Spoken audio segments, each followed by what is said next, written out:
Now, okay, Chris Harvey and Danny Lindauer, some of those guys weren't there when you were there, but I thought Mark. Well, no, but I know those things. I know all those things. Was Mike Malloy in there? Oh, when yeah. You were there? Yeah, Mike played baseball with the me. regions. Yeah, right. He was a pitcher on the baseball team.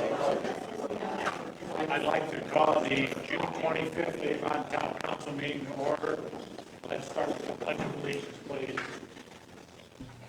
I pledge allegiance to the flag of the United States of America and to the republic for which it stands, one nation, under God, indivisible, with liberty and justice for all. Roll call, please. Steve Eisenbarth. Present. Robert Pope. Present. Aaron Tebow. Present. Don Loudon. Present. Greg Susan. Present. What we need to do is we need to suspend the rules and add an agenda item. I'd like to motion to suspend the rules. I'll move we suspend the rules to add an item to the agenda. Do we have a second? I'll second. Is there any further discussion? Roll call, please. Greg Susan. 4. Aaron Tebow. 4. Don Loudon. 4. Steve Eisenbarth. 4. Robert Pope. 4. Okay, then we're going to add the resignation agreement to the agenda. I need a motion to do so. Make a motion that we add the resignation agreement to the agenda. Do we have a second? Second. We have a motion and a second. Is there any further discussion? Roll call, please. Greg Susan. 4. Don Loudon. 4. Aaron Tebow. 4. Steve Eisenbarth. 4. Robert Pope. 4. Thank you. Next item on the agenda is the consent agenda. Does anybody have any questions, comments regarding the check register and prior minutes? If there are none, would somebody like to make a motion? I'd like to make a motion that we accept the agenda, the check register as presented. You want to do the minutes as well? Yeah, in the Just the minutes, whole yes. consent agenda? We have a motion to approve the consent agenda. Do we have a second? I'll second.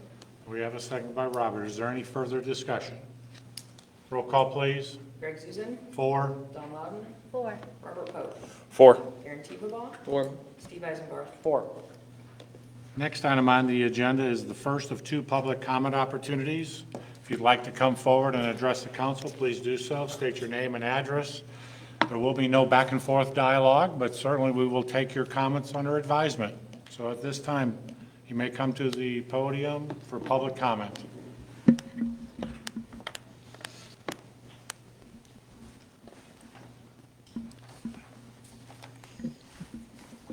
With nobody coming forward for public comment, we will close that part of the agenda and move to council comment and liaison reports. Mr. TV-Ball. Well, it's good to be back, and even though maybe it's not completely, it's a start. So very excited to get back, very excited to get in here today and visit with a few folks, and very excited about moving forward. I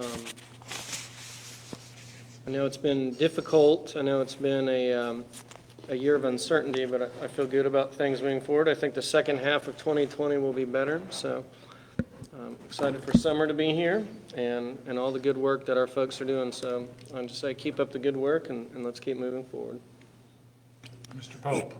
I've got some Avon PD highlights, but before I do that, I just wanted to thank both Avon PD, Parks Department, and of course the residents of our community for the successful Black Lives Matter protest. I just thought that was amazing. Just spoke very highly of our community and just the class and understanding that we have here. So after that, so we received news from Indiana law enforcement that we'll be allowed to send one of our 3 officers to the August class. We should be able to get the other 2 in November. Officer Richards will be graduating soon. Chief Stoops met with the Fire Chief Dan Smith of Washington Township Fire to finalize the details of completing the last 4 weather sirens.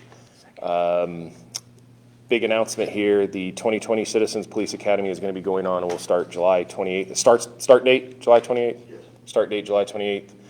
And our online police applications are open until August 14th for our final police officer that we added last year. So awesome, let's bring them on. That's it for me. Ms. Loudon.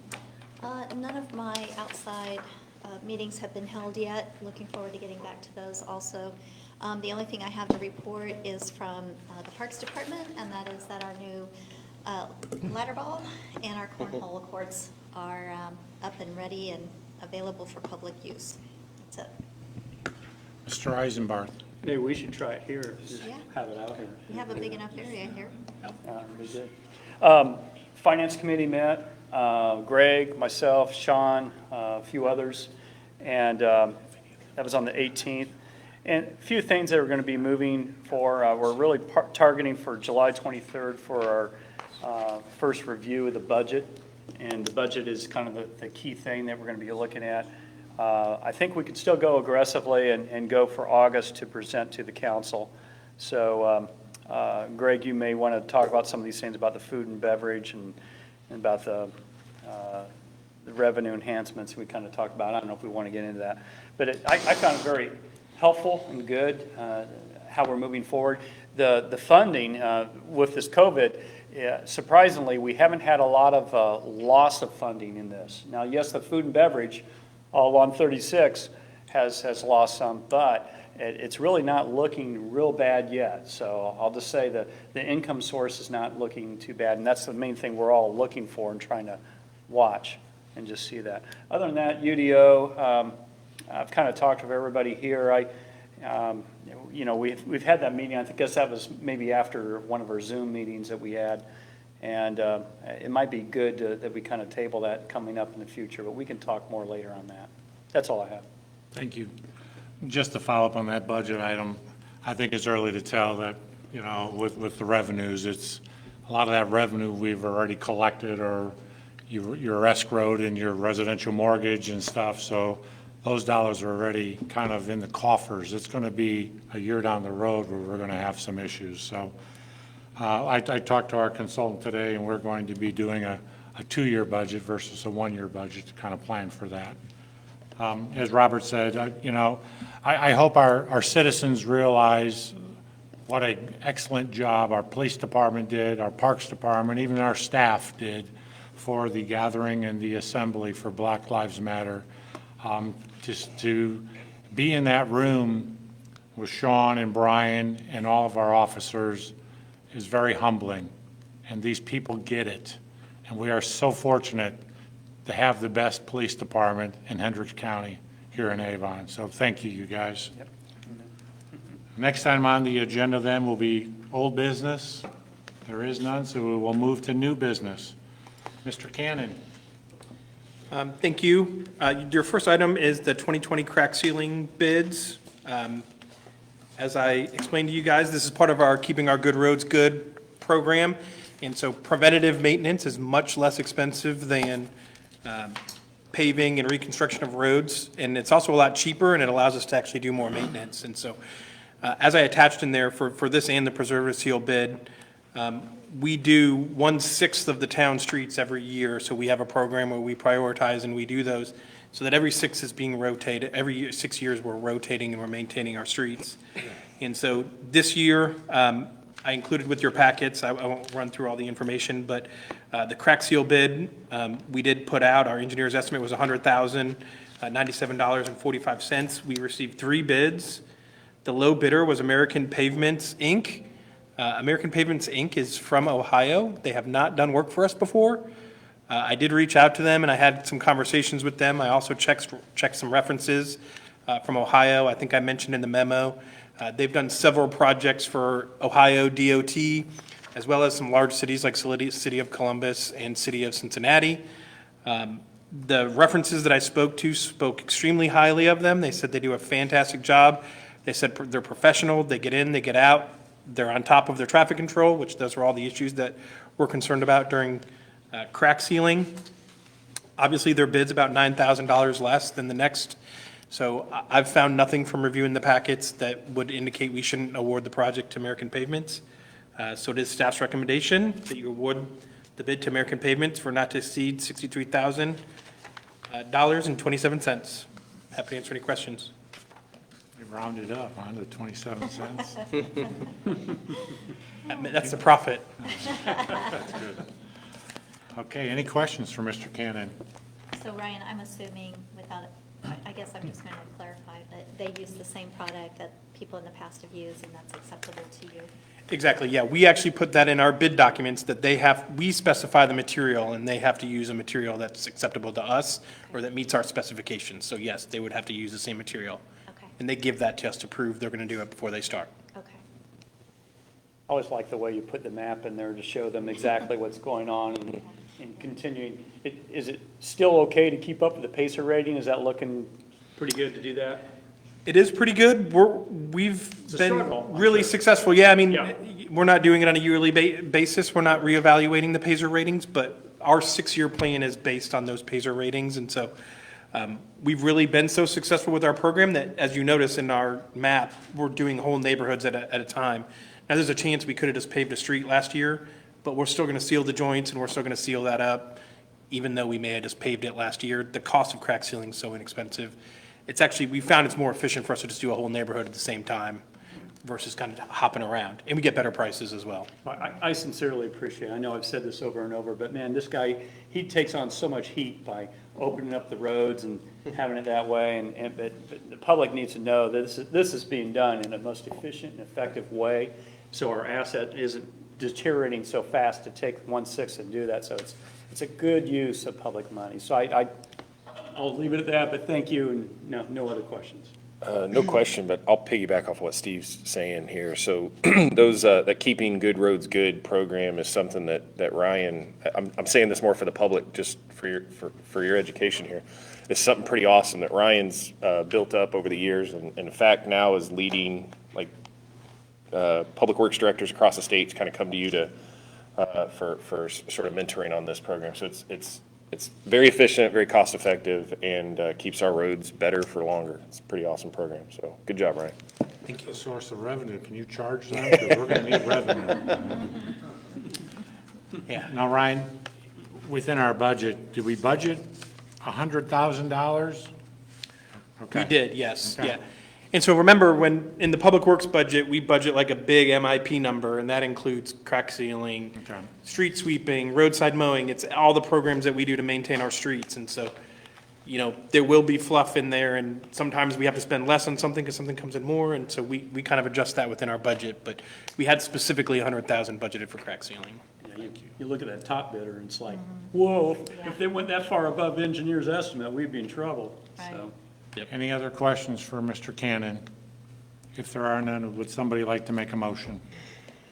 I move we accept the low bid for the crack ceiling and award the project to American Pavement not to exceed $63,000.27. We have a motion by Mr. TV-Ball. Do we have a second?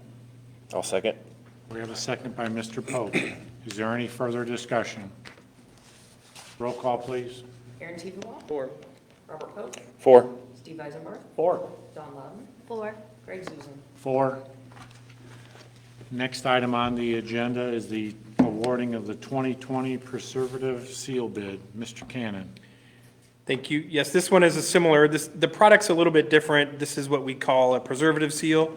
It actually absorbs into like the top inch of the asphalt. So the two things that are detrimental to pavement, which makes them fail, is if they get dry and brittle and then they crack and then water can get in and then we get potholes. So the preservative seal actually goes into the top. It makes it flexible. It gives elasticity back to the pavement so that when cars drive on it, it moves, which prevents it from cracking. So it helps keep the pavement from getting dry. We found that extends the life of the pavement. So instead of getting 10 years between overlays, we can get 15 years, which means we can spend our money more wisely and more efficiently. And so we've been doing this program for 12 to 15 years, and our PASER ratings reflect the success of the product. And so we are continuing to do this program. Like the crack sealing program, we're on a 6-year cycle, so every street's getting preservative sealed every 6 years. The one thing that's unfortunate about this is it's not a competitive market. The product that we specify, there's only one person in Indiana who does it. We've had people who've picked up our specs from like Ohio and Illinois, but they typically don't want to cross each other's boundaries because they don't want to fight with each other. So it's common for us to only get one bid on this. As you can see, even with the one bidder, we did get a favorable price. So the engineer's estimate was $218,608. The low bidder was Tech Inc. for $184,287.29. They have done this work for us for the last 12, 15 years, and they do a wonderful job. So it is staff's recommendation that you approve the low bid for Tech. Happy to answer any questions. Any questions for Mr. Cannon? If there are none, would somebody like to make a motion? I'll make a motion that we accept 2020 Preservative Seal Project in award to Tech, not to exceed $184,287.29. We have a motion by Mr. Eisenbarth. Do we have a second? Second. We have a second by Ms. Loudon. Is there any further discussion? Roll call, please. Steve Eisenbarth, 4. Aaron Teveba, For. Don Loudon, 4. Craig Zuzen, 4. Robert Pope. 4. The encouraging news is those two bids saved us $71,418. Just keep spending money, we're saving. We can say more to come, right, Ryan? More to come. Hey, you have other information on your desk that showed we saved money too, so. Wait, now you want to spend money. Okay, now, approval to purchase and install traffic signal control box. Mr. Cannon. Yeah, as I mentioned in my memo, there was an accident at 100 North and Raceway Road. The driver actually wasn't paying attention, was on their phone and didn't make the turn, and so they turned and crashed, drove right over top of our signal controller box. They completely destroyed the signal control box and all the equipment inside of it. We do have an emergency company that actually comes and responds, which is Midwestern Electric, who's on the quote that you guys see in your packet. They respond. They came out that night. It was about midnight. They put up some temporary stop signs. They made the intersection safe. They couldn't get it up and running that night, but they came back then the next morning. They brought their own signal controller box, and then they also brought a controller, which is just a computer that's inside that actually runs the signal. So they call that a loaner. So you'll notice in their quote, they have a price. They're basically loaning to us for, I think it's around $400 or $500 a month until we actually purchase one and replace it. So I know I've had some conversations with a couple of you on this, and I know I've talked to Dan as well. Normally, we file these claims to the insurance company of the driver, and then the insurance company pays us back for the cost of these. And so we did that on this claim, and the insurance company for the driver responded back and said, we no longer insure this person anymore. And so we've turned it now over to our insurance company. We filed a claim with them. I think it's kind of working through that process. I know our insurance company has sent demand letter to the driver asking for payment or being provided the new insurance company's name. I've seen some emails exchanged, and I'm not quite up to speed on it, but I think our insurance company, I'm not sure that our insurance company will pay the claim, because I think they said as part of our insurance package, we didn't actually insure our traffic signals. So that's something I'll need to reach out to them about and see and get clarification. So I don't know if you guys want to approve this tonight. At a minimum, I wanted to make you guys aware of the situation. If you guys are comfortable continuing to rent the equipment, Midwestern Electric will continue to do that until we can get some more information, or if you want to authorize, obviously $24,000 is a lot of money to replace a traffic signal, but at some point we will probably have to do that. But if we wanted to wait and see if we're going to get the claim paid before we make that decision, that's up to you guys too. So I'm happy to answer any questions. I spoke with Mr. Cannon earlier today, and my position is we still have some unanswered questions. And so I'm very fine to pay $375 a month versus, $24,000 here until we get those answers. And then we did talk about, in the past, before we started doing roundabouts, we had controller boxes and all that stuff, but ours may be dated, but I don't know if we can trade them in or whatever. Whatever, yeah. But my opinion is we should probably just table it and continue to pay the $375 a month. The one question I didn't ask you, would they give us credit for those monthly payments if we buy it? No, probably not, because they're buying the equipment from a manufacturer, so most of that cost is them buying the equipment to furnish to the cabinet. Their labor is probably not that expensive for them to actually install it. most expensive parts of the equipment. So they're not the providers of that equipment, so I don't think they would be willing to do that. I could ask them, but Well, I that's don't the think so. question. I would be surprised if they did, but let's ask them. And I did ask if it was a safety issue, and he said no. So those are my comments, and I welcome everybody else's. Just, is the supplier Carrier Gable? Do they call it who it is? It is? I'm Okay. pretty sure it's Carrier Gable. They didn't give me a breakdown, but I could follow up and find that out. It's, yeah, I don't. They wanna get into typically all- are, I don't want to yes. get into all of it, Yeah. but you're getting new equipment? Yes. Kind of like? Yeah. Okay.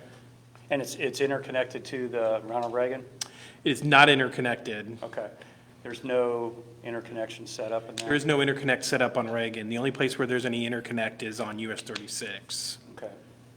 So yeah, there's no communication between signals anywhere else.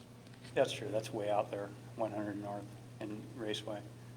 Okay. Yeah, and the difficult part is, we applied for federal funding to build a roundabout at this intersection too, so there may be even some options that I can talk to Midwestern about if they would sell us a used controller or something versus replacing it, so that if we do get that funding eventually and we do build a roundabout there, then, our investment, even if it's 3-4 years from now, at least we'd save some money, so I can look at some other options for that.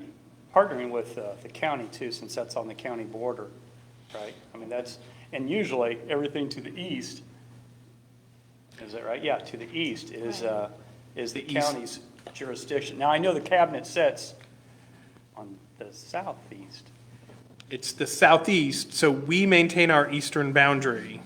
So that's why this intersection is ours and not Marion County's. Yeah. So, But I would like to see a breakout of this when we do go with that, but I would be in favor of what Greg's saying is to go proceed with Reading. Any other comments? So Greg, you brought up that we had some that we took out of use because of the roundabouts.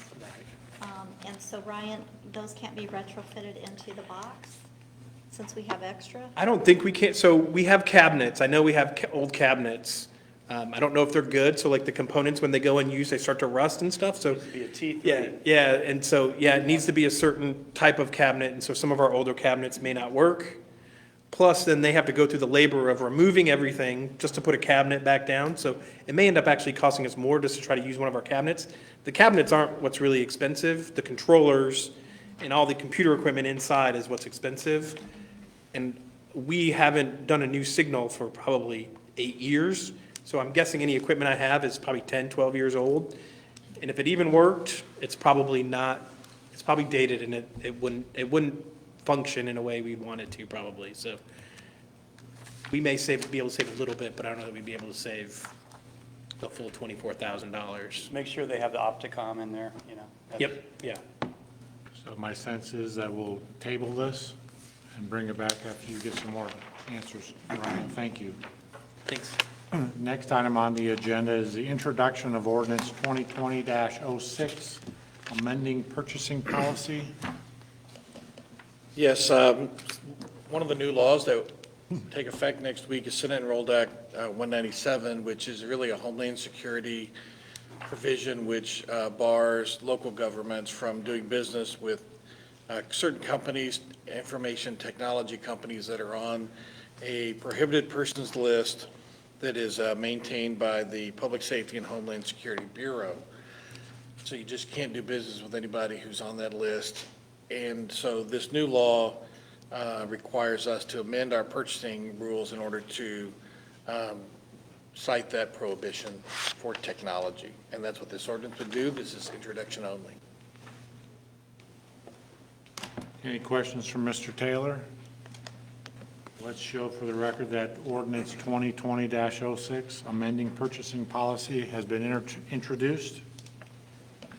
Next item on the agenda is the introduction of ordinance 2020-07, amending 2020 salary ordinance regarding longevity pay.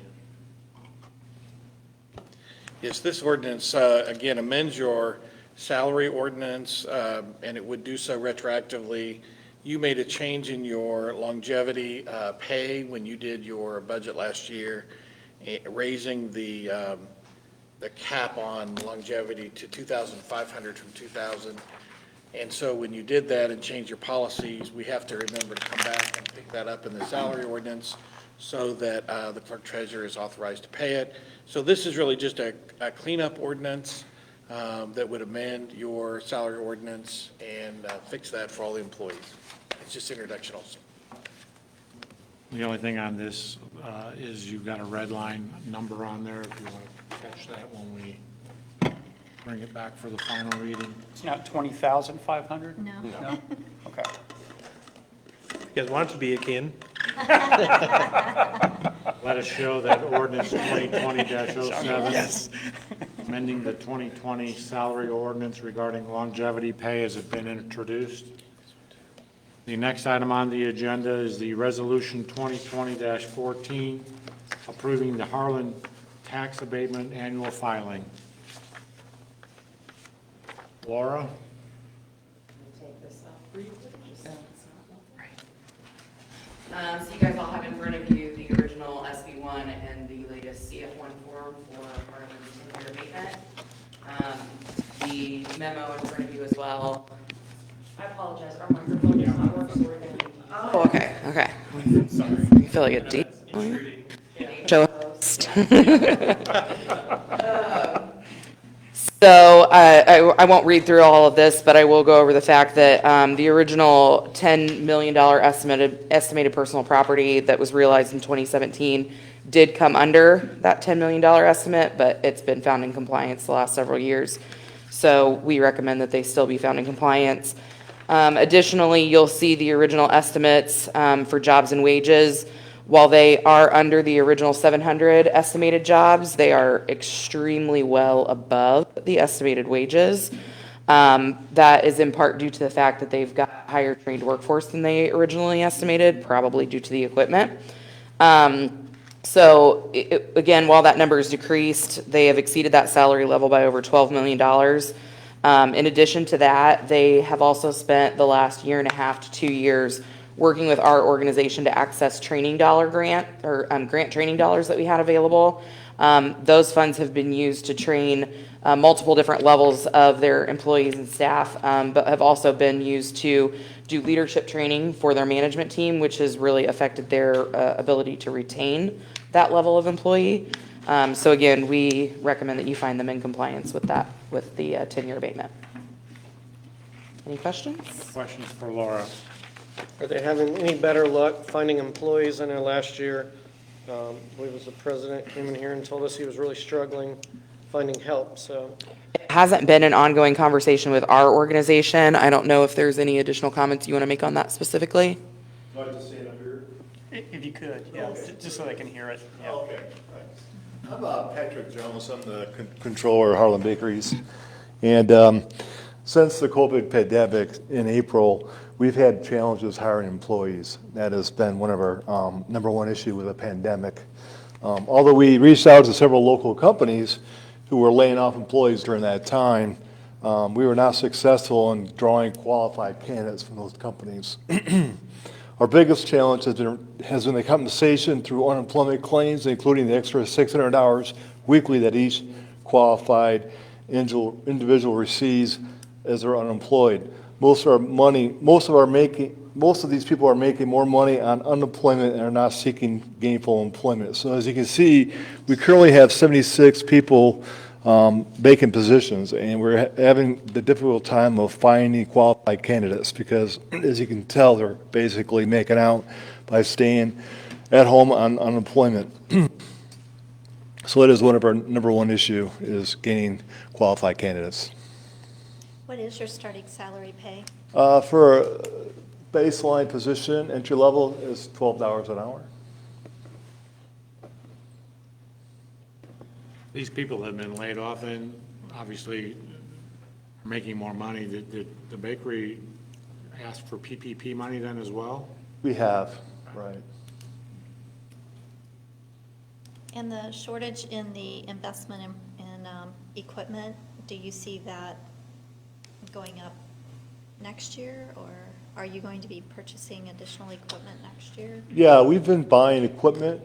After the initial 2017 cutoff point, we bought a lot of equipment since then. We've amassed roughly $14 million in expenditures in the last 10 years. Laura, is this year 6 then of the 10-year abatement? Yes. Any other questions? Thank you. Thank you.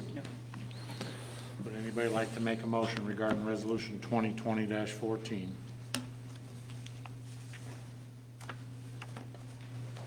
I see it as in compliance.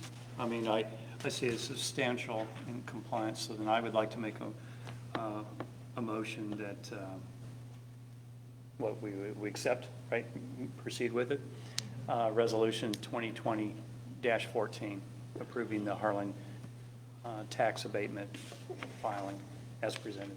We have a motion by Mr. Eisenbarth. Do we have a second? I'll second. We have a second by Mr. Pope. Is there any further discussion? Roll call, please. Aaron Tupelo. For, Greg Zugen. 4. Sean Louden. 4. Steve Eisenbarth. 4. Robert Pope. 4. Thank you. Ryan, do you want your?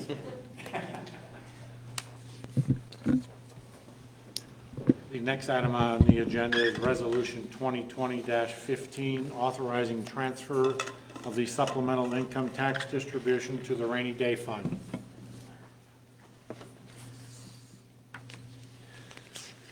Yeah, this is a resolution which just, each municipality received supplemental income tax distribution recently from the state. Your amount was $206,475. And your financial consultant has recommended that at this time you put that in your rainy day fund. It requires a resolution to do so. It does two things. Since that money wasn't budgeted, you could, of course, budget in your general fund.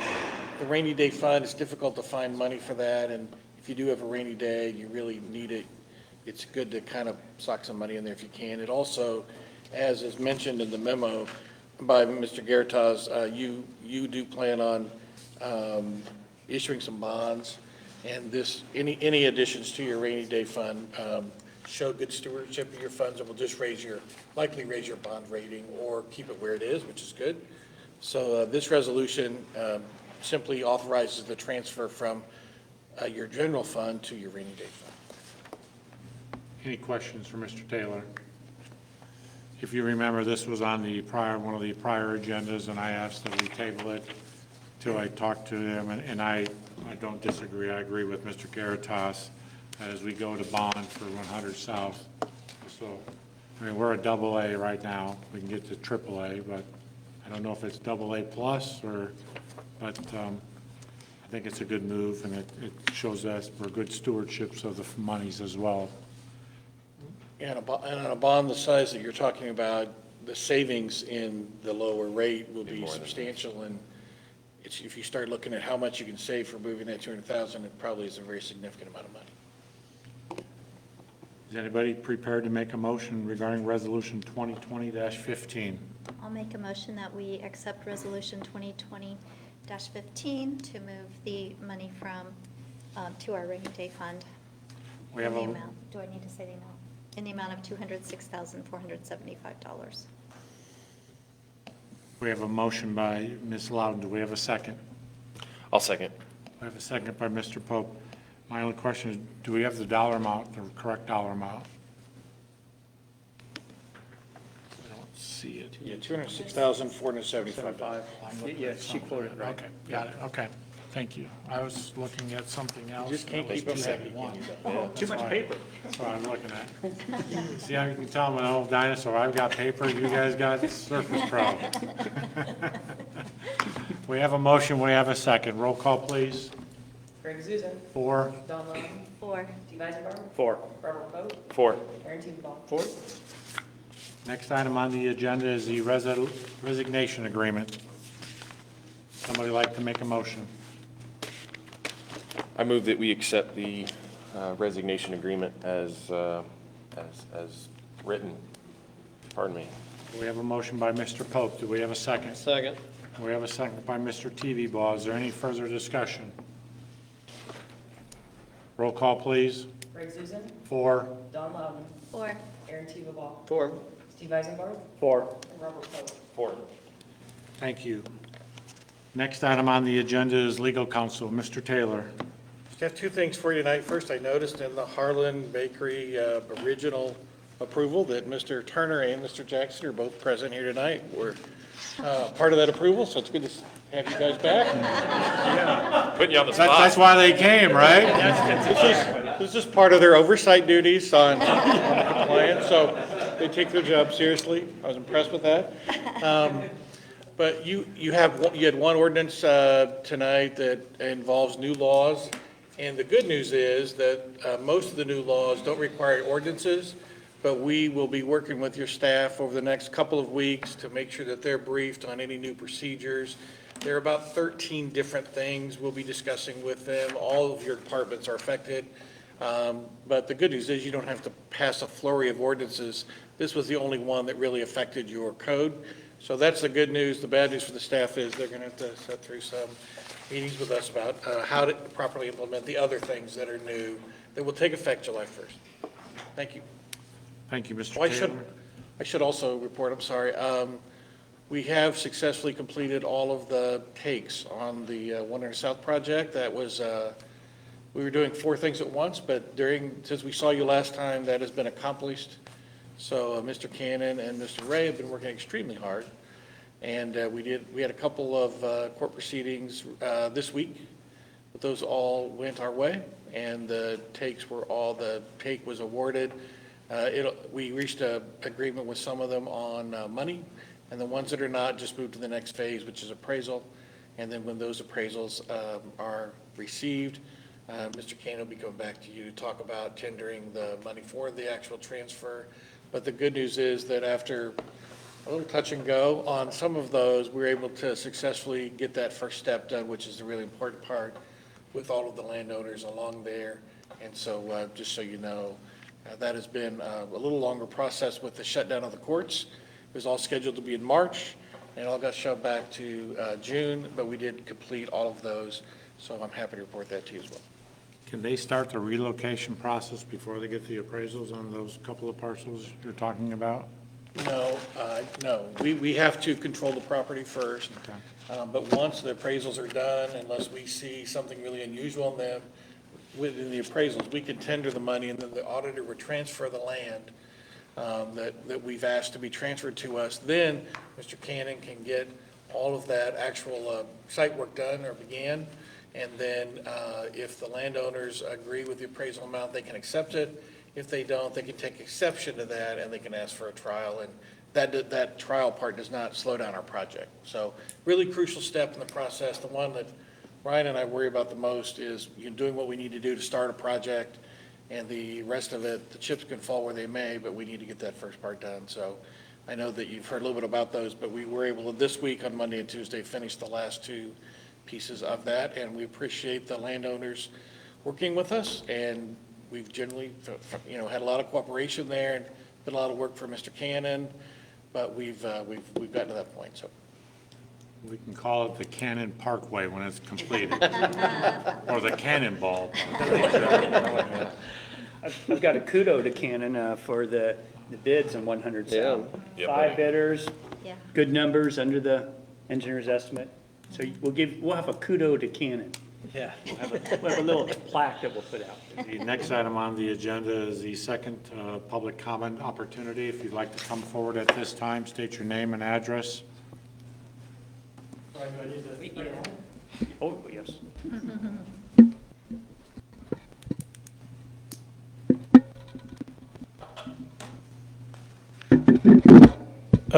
Dave Jackson, 646 Horatio Drive. Actually, wasn't going to speak, but I decided maybe I'd take this opportunity as a representative of the B&O Trail Association, kind of give you all an update on a number of projects that are going on or efforts that are underway. As you may know, the Next Level Trails Round 2 grant application process was put on hold by the governor because of the pandemic and everything. We have an application in that round that would help us to extend the trail from Raceway eastward toward Covenant Christian and Chapel Rock Church, and also extend the trail westward. With that being on hold and uncertainty with how long that may go on, the B&O Trail, we're going to look at going ahead and trying to extend the trail westward from where it ends today at County Road 500 East. But if we do extend that the next 2.5 miles, it would be upgraded to like a compacted surface. So we're just looking at that possibility as far as extending the trail. Another project that you may or may not be aware of if you've been in that area, Brownsburg is working on improvements to County Road 300 North, and where the Bicentennial Trail intersects with the B&O Trail there, they are in the process of putting a tunnel in there that'll be underneath County Road 300 North. That project is well underway. I don't have any details if they're on target. I think they were supposed to be done by the end of July. It certainly looks like they're making progress because the superstructure is in place for that tunnel. So that's going to be a very nice improvement to the trail when it's completed. But that part is actually owned by Brownsburg, and they're handling that part of the project. Third item, in Marion County, in round one of the Next Level Trails, Speedway Trails Association did get a grant, a $5 million grant, to extend the B&O Trail from Speedway west across Eagle Creek and basically towards Covenant Christian and Chapel Rock Church. So that project is underway. They're going through the process of trying to acquire parcels and various things. A lot of the construction and all that won't happen until probably next year and then 2022. But that will also then extend the B&O eastward from Speedway into toward downtown, basically through Hawville to Michigan Street, where it would connect into the downtown trail system. So fortunately, that was granted in round one, and that project is underway, and so we should see progress in that over the next couple of years. And then I guess last, our bike ride event, which is our primary fundraiser, which is normally in the first weekend of June, we have moved that to September 19th. So certainly encourage anyone who's interested in participating in that bike event to go ahead and sign up for it. We've got registration active on our website. And we did have to move it. We're normally at Lucas Oil Raceway Park, but we had to move the venue to Williams Park in Brownsburg because of the change in schedule. So just wanted to give you an update on all those. Thank you. Mm-hmm. Is there anybody else that would like to come forward at this time? If you don't have anyone else, I have one thing I wanted to share with you guys. With nobody else coming forward, we'll close that portion of the public comment. Sorry, no, this is a public comment. Oh, okay. That's why I wanted to share it with you. It's a public comment. We reopen public comment? If you, well, I just want to put it on the record. And so we received an email from a resident from Avon who asked the council to consider and discuss adopting in my brother's keepers alliance actions. And so there's a whole email of stuff here. If you guys want a copy or if you need a whole copy, we'll get a copy to you guys. But the email was from Brian Mottmany. And so just wanted to make you aware of his public comment. And if you guys want a full copy, we'll give you that. Thank you. Next time on the agenda is council comment. Anybody have anything they want to add? Oh, I'll be absent at the first July meeting. I'll be out of town. Okay. Ryan, all I want to say is I like this bid. Yeah. My question is just looking at the alternate bids, if you go with the primary company and their base bid, do you have to take them for the alternate bids as well, or can you then still pick and choose the alternate bids? No, you have to go with, if you select the low bidder on the base bid, you have to take their alternates as well that go with it. So we'll have to do a little bit of analysis on that. So just to be clear too, since I gave it to you, alternate one is for all the landscaping on the project. So it's roundabouts, and then it's also street trees in the center median and on the outside. Alternate two is landscaping just at the roundabouts. And so we wouldn't do both of those alternates. You'd probably either choose one or the other, or you could do either. You wouldn't do both. And then alternate three was we put in for the Mormon church on their property because they had asked us what it would cost to build the trail on the north side of 100 South through their property if we did it at the same time that we did our project. So alternate three is that cost. If we decided to move forward, staff wouldn't recommend that the town pay for that. we would only add that in if the Mormon Church was willing to pay for that cost, so that they then would forego building that during the construction of their industrial park. So that would be on them to decide. So really, our cost would be base bid plus what we decide we want to do with the landscaping. And that alternate one is usually the last item that goes into any construction project. Correct, yep. So as we go through this financial process, that may be something, instead of bonding it, we could pay cash for possibly down the road. So, well, I'm excited. This is good news, and we still got some hurdles to jump over, but thank you for this, Ryan.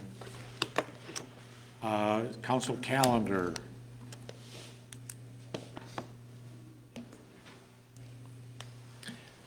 I don't have anything, sorry. All right, that's all right. I'll be in touch with all of you guys, All right. and we'll look at what's coming ahead. With nothing else on the agenda, meeting is adjourned. Thank you for coming.